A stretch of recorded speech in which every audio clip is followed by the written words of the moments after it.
Hello friends, welcome to my channel my unique academy.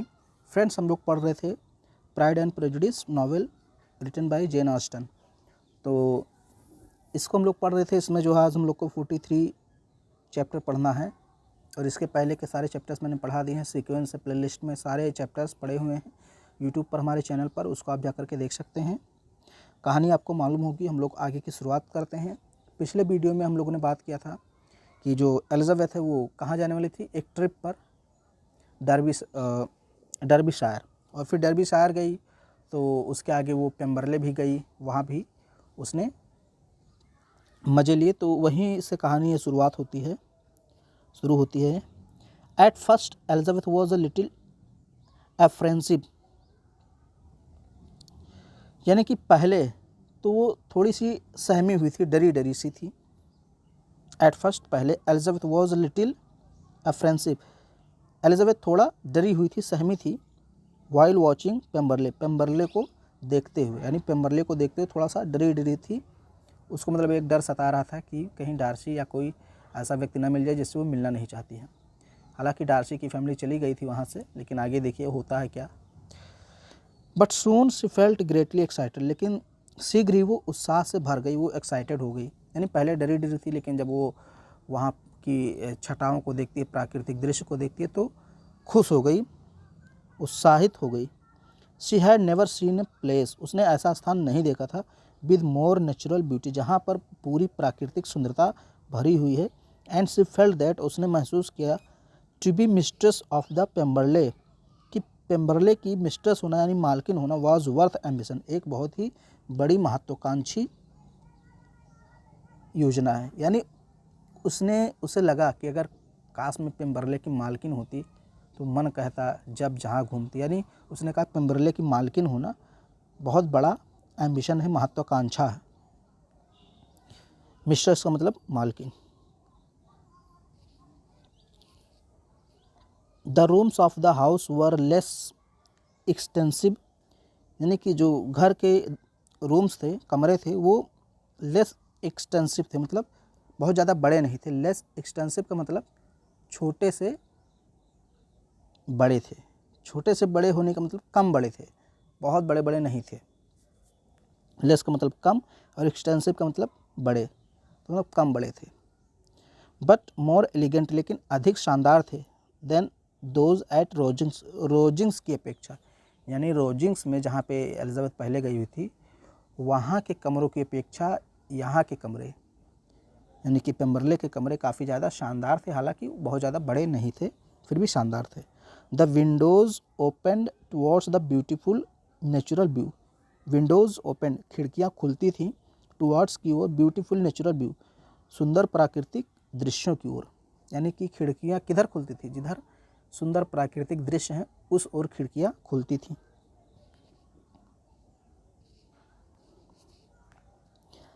अब देखिए अगली लाइन, बहुत ही अच्छी लाइन है। मिसिस रेनॉल्ड्स, यानी कि द हाउसकीपर, ये हाउसकीपर थी, रखवाली थी, घर की रखवाली करती थी। Mrs Reynolds the housekeeper inform that, Mrs Reynold जो कि हाउसकीपर थी, इन्होंने सूचित किया दैट कि Darcy was expected the next day with a large party of friends, कि डार्सी अगले दिन अपने दोस्तों के साथ आने वाला है। लार्ज पार्टी का मतलब विशाल दल, बड़ा समूह। यानी हाउसकीपर जो थी मिसेस रेनॉल्ड्स, इन्होंने सभी को बताया कि डार्सी जो है कल यानी अगले दिन अपने सभी दोस्तों के साथ यहाँ आने वाला है, उसके आने की संभावना है।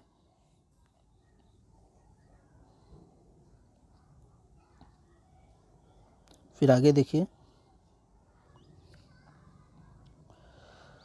दे सॉ मिनिएचर पेंटिंग्स, उन्होंने देखा, यानी जो लोग डर्बीशायर और पेम्बरले घूमने गए थे, यानी एलिजाबेथ और उनकी आंट और जो भी लोग थे, दे सॉ मिनिएचर पेंटिंग्स, उन्होंने छोटी छोटी तस्वीरें देखी, ऑफ विकाम, विकाम की, डार्सी की, एंड हर सिस्टर, और उसकी बहनों की, यानी डार्सी और उसकी जो बहन थी और विकाम, इन सभी की छोटी छोटी पेंटिंग्स रखी हुई थी, उनको भी उन सभी ने देखा। Mrs Reynolds told them, Mrs Reynolds ने उन सभी को बताया दैट कि डार्सी वॉज स्वीट टेम्पर्ड, कि डार्सी जो है बहुत स्वीट टेम्पर्ड का है, यानी मधुर स्वभाव का है, बहुत ही मीठे स्वभाव का है, जनरस है, बहुत ही उदार है, एंड वेल बिहेव्ड, और अच्छा व्यवहार करने वाला है, यानी श्रेष्ठ व्यवहार वाला व्यक्ति है।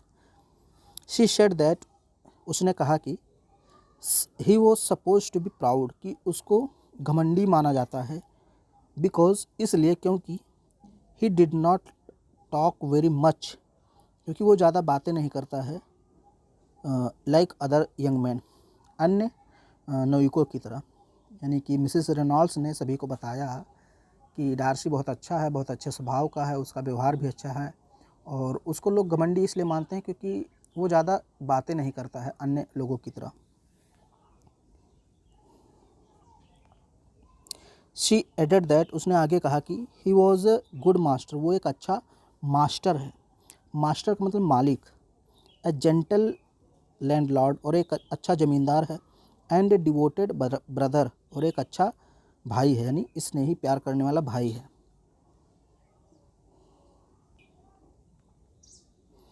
When the party was looking over the grounds, जब जो पार्टी थी वो ग्राउंड्स को देख रही थी, यानी मैदानों को देख रही थी, यानी जो लोग ट्रिप पे गए होते वो पूरी पार्टी की बात हो रही।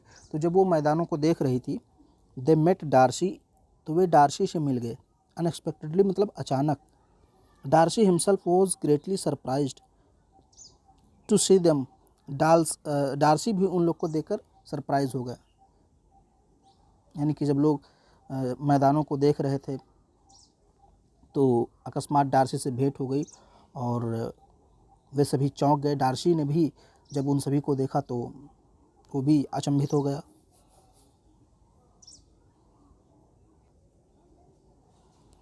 अब देखिए कहानी आगे। एलिजाबेथ ब्लश्ड, ब्लश्ड का मतलब होता है थोड़ा सा शर्मा जाना, लज्जा हो जाना। तो एलिजाबेथ लजा गई या शर्मा गई। And felt himself and felt embarrassed, और थोड़ा सा शर्मिंदगी भी महसूस हुई एक प्रकार से। एंड समवॉट एंग्री, और थोड़ा क्रोधित भी हुई, यानी थोड़ी शर्माई भी, थोड़ा गुस्सा भी हुई, शर्मिंदा भी हुई और एंग्री भी हुई। लस्ट की कहीं डार्सी शुड थिंक, डार्सी ये ना सोच ले, शी हैड कम, कि वो आई थी, on purpose to throw herself in his way, उसके रास्ते में। मतलब डार्सी शर्मा गई, क्रोधित हो गई, आश्चर्यचकित हो गई और ये सोचने लगी कि कहीं डार्सी ऐसा ना सोच ले कि मैं उसके रास्ते में आ गई जानबूझकर।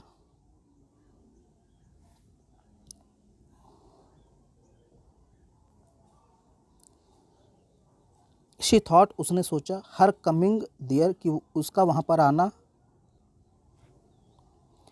एज द मोस्ट अनफॉर्चुनेट, बहुत ही दुर्भाग्यशाली था, एंड मोस्ट इल्ड जज्ड, और बहुत ही एक प्रकार से कहते हैं गलत अवसर था। इल जज्ड का मतलब गलत अवसर, यानी जज नहीं कर पाई टाइम का। तो एलिजाबेथ ने सोचा कि मेरा यहाँ आना बहुत ही गलत समय पर हुआ है, यानी पहले तो अनफॉर्चुनेट है, दुर्भाग्यपूर्ण है, और फिर इल जज्ड है, यानी गलत अवसर पर हम लोग यहाँ पर आ गए हैं। लेकिन अब बात तो होनी ही थी, क्योंकि सभी लोग मिल चुके थे तो बात तो होनी ही थी। Darcy spoke to her in a very gentle manner, Darcy ने उन सभी से बहुत ही, यानी कि खासकर एलिजाबेथ से बहुत ही जेंटल मैनर में बात की, यानी कि बहुत ही विनम्रता से बात की। एलिजाबेथ इंट्रोड्यूस्ड हिम, एलिजाबेथ ने उसका परिचय करवाया to her uncle and aunt, अपने मामा और मामी से, अंकल एंड आंट, मामा और मामी से। मिस्टर एंड मिसेस गार्डनर, जो कि मिस्टर और मिसेस गार्डनर थे, यानी कि उनका नाम क्या था, मिस्टर गार्डनर और मिसेस गार्डनर, जो कि एलिजाबेथ के मामा मामी थे, तो उनका उनसे परिचय करवाया। Darcy was very pleasant and cordial to them and showed no pride और एरोगेंस, डार्सी उनसे बहुत ज़्यादा नम्रतापूर्वक और मिलनसार ढंग से पेश आया और किसी भी प्रकार का घमंड प्रदर्शित नहीं किया। वही चीज़ यहाँ पे लिखा है, Darcy was very pleasant, Darcy बहुत ज़्यादा प्लेजेंट था, यानी सुखद था, मिलनसार था, बहुत ज़्यादा एक प्रकार से आप कह सकते हैं कि विनम्रतापूर्वक था। एंड कॉर्डियल का मतलब मिलनसार, यहाँ पर कॉर्डियल का मतलब मिलनसार होगा, प्लेजेंट का मतलब सुखद। तो बहुत ज़्यादा सुखद था, मिलनसार था टू देम, उन लोगों के सामने, एंड शोड, और दिखाया, नो प्राइड, कोई घमंड नहीं, यानी कोई घमंड नहीं दिखाया, और एरोगेंस, और ना तो कोई एरोगेंस दिखाया, यानी बड़ी विनम्रता से उनके सामने पेश आया। यहाँ जितने भी शब्द आए हैं लगभग उन सभी का मतलब एक ही है।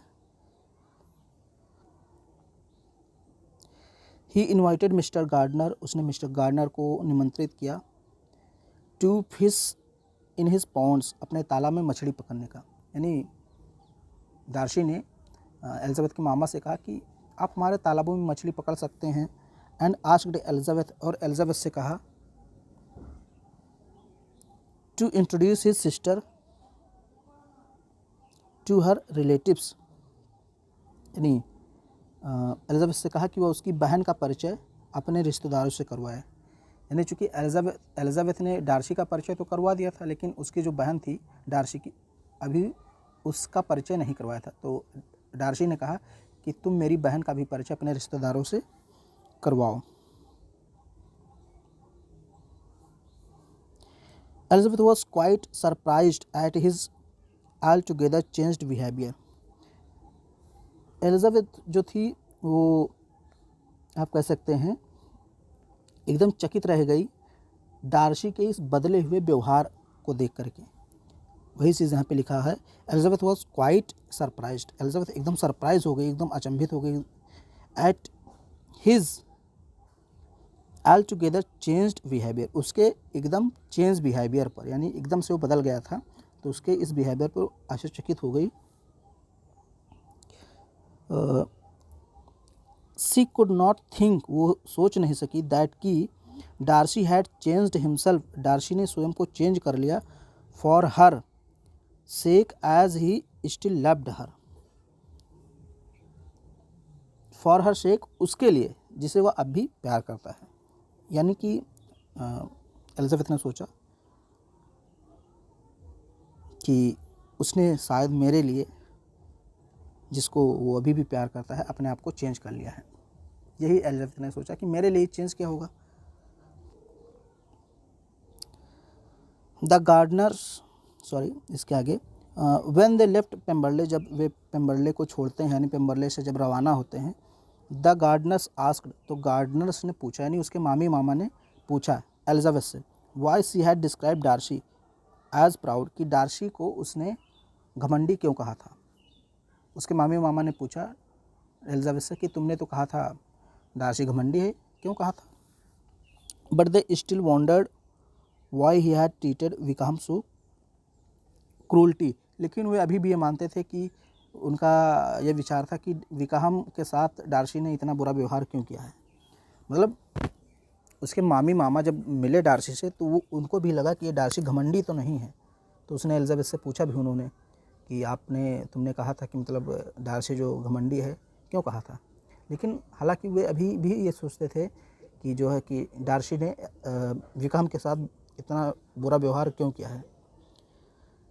Then Elizabeth explain to them, फिर एलिजाबेथ ने उन सभी को बताया, the whole truth of the matter, पूरी सच्चाई मैटर के रिगार्डिंग, विकाम के, यानी कि विकाम के मैटर के रिगार्डिंग, यानी उसके मामले से संबंधित जो भी स्पष्टीकरण था, वो सब कुछ एलिजाबेथ ने डिटेल में बताया अपने मामी मामा को। Elizabeth spend the rest of the day in thinking over Darcy's civility, फिर पूरा दिन, यानी जितना बचा हुआ दिन था उतना एलिजाबेथ ने डार्सी के सभ्य व्यवहार के बारे में सोचने में लगा दिया कि उसका व्यवहार इतना सभ्य कैसे हो गया था। सिविलिटी का मतलब सभ्य। तो एलिजाबेथ सोचती रही सारा दिन कि डार्सी इतना चेंज क्यों हो गया, पहले घमंडी था, अब कितना सभ्य हो गया, विनम्र हो गया। तो यही सोचने में सारा दिन लगा दिया उसने। तो इसके आगे हम लोग बात करेंगे चैप्टर नंबर 44 की। वीडियो पसंद आए तो उसको लाइक शेयर सब्सक्राइब जरूर करें।